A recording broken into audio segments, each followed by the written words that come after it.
Definitely not small beer. A rich New Yorker is the only type of New Yorker to be. No spoilers, a thriller-chiller suspense voyage, an exceptional creepy whodunit, a psychotic Orson Welles narrative delight. In Venice, every house is haunted and cursed. Scary stories make life less scary. This film, set in highly stylized 1947 Venice, Italy cinematography, Horace Zambarlacos presents a rich sonata of period and atmosphere. Heavily dressed people in wool and black, tops, navy blue, plaid forest greens, ornate heavy palazzos. Interestingly, the play of camera angles sets the brewing tone. All is mysteriously askew. The illustrative portrait shots and the tilted, crooked, and cockeyed angular shots alternative back and forth, and cleverly narrate juxtapositional points of views, looking at everything from all angles. All is not right mentally, internally, and externally. Now, an inverse of PTSD whodunit is told. Backwards is forwards in this time capsule adaptation.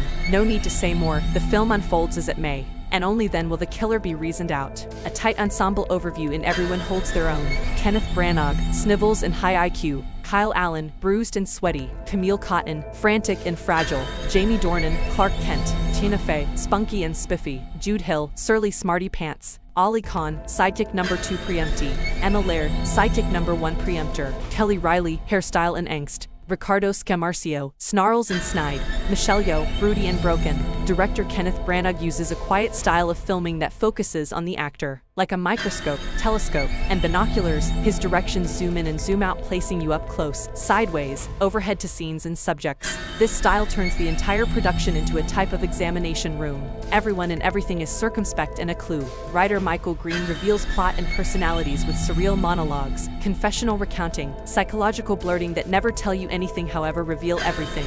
In life, people tell you what you want to know, what you don't want to know, and what will gaslight you. Finally, bring your thinking mind as the procession of images, words, and moods form a collage of deception, because everything is a Scooby-Doo revelation. A Haunting in Venice is the latest installment in Kenneth Branagh's studio-polished Agatha Christie franchise, an adaptation of her 1969 detective story, Halloween Party, that shifts the action from England to Italy. It's a supernatural thriller infusing the expected murder mystery with a gothic horror atmosphere so delectable as we move into the holiday season. All around spooky with candle-lit castles, a seance gone wrong, and tales of mischievous ghost children on All Hallows Eve. I went into this movie expecting it to be a good mystery movie. I walked out with something much more. A beautiful, thrilling whodunit story with amazing writing and some of the most beautiful cinematography I've ever seen. The visuals in this movie are truly astonishing. They're very simple yet so unfathomably beautiful. This is shown in the first 5 minutes of the movie, including my favorite shot of the whole film. This is something that needs to be experienced in theaters for its visuals and sound design alone.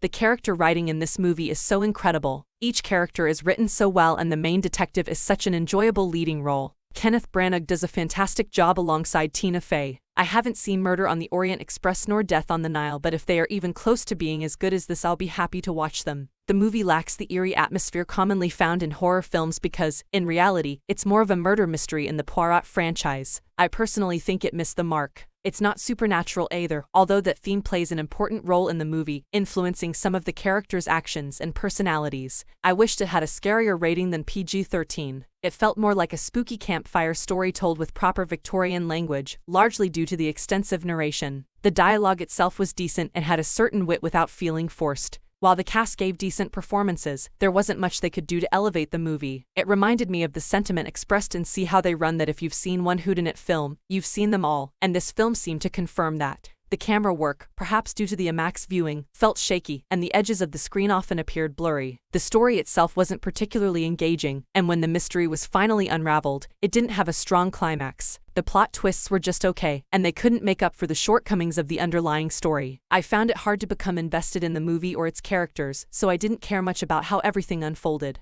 This film was advertised as a horror but ended up being a mediocre whodunit with a few jump scares, failing to excel at being interesting in either genre. I truly enjoyed this film. It is not a Conjuring-type ghost story as some may have led themselves to believe, which I think explains some of the negative reviews. The movie was not boring but not edge-of-your-seat suspenseful either. It kept me engaged and intrigued the whole time. It was a murder mystery as expected with the Poirot franchise, with a touch of the supernatural. A perfect balance of mystery and the paranormal. We need more movies like this. As an avid reader of the Queen of Crimes books, I was highly disappointed by the changes that were made in the plot. I am disappointed by the complete change in motive by the killer, the change in characters. The first two movies were true to the books. As a movie lover, I think Branagh did a great job by capturing this movie perfectly, giving it a very eerie vibe. Some scenes were really creepy, which made me shudder. Venice looked beautiful. The movie is slow and at times gets boring. As a Hercule Poirot lover, Kenneth Branagh can never do justice to this character. I couldn't connect with him. The only time I did feel a connection was in the Orient Express, and I can't believe they made Ariadne Oliver's character into something like this. That's so stupid. All I gotta say is, no one can do it like David Suchet. Fine water scenes, interesting interiors, and the acting seemed well done. Handsome police boats. However, it seemed a tangled and uneven tale. It doesn't matter that it didn't follow the original Christie story, but Ariadne Oliver was completely out of character and would have been more usefully written as someone going for revenge on Poirot. The medium was extolled as superior, as her tactics were flimsy. I like Branagh, and wanted to see this one, so would have gone no matter what the reviews were. Hope he does more Christie films. Now retired and living in self-imposed exile in the world's most glamorous city, Poirot reluctantly attends a séance at a decaying, haunted palazzo. He soon gets thrust into a sinister world of shadows and secrets when one of the guests is murdered. Stark and spooky, Branagh's third Poirot movie successfully adopts a whole new atmosphere. It's less exotic and edgier, more haunted. It's a tense, thoughtful, and satisfying mystery. It's enjoyable, if familiar. Like Branagh, Haunting in Venice is both tasteful and tasty. No one shall leave until I find if the living have been killed by the dead. You have been hiding here all this time. Who are you talking to?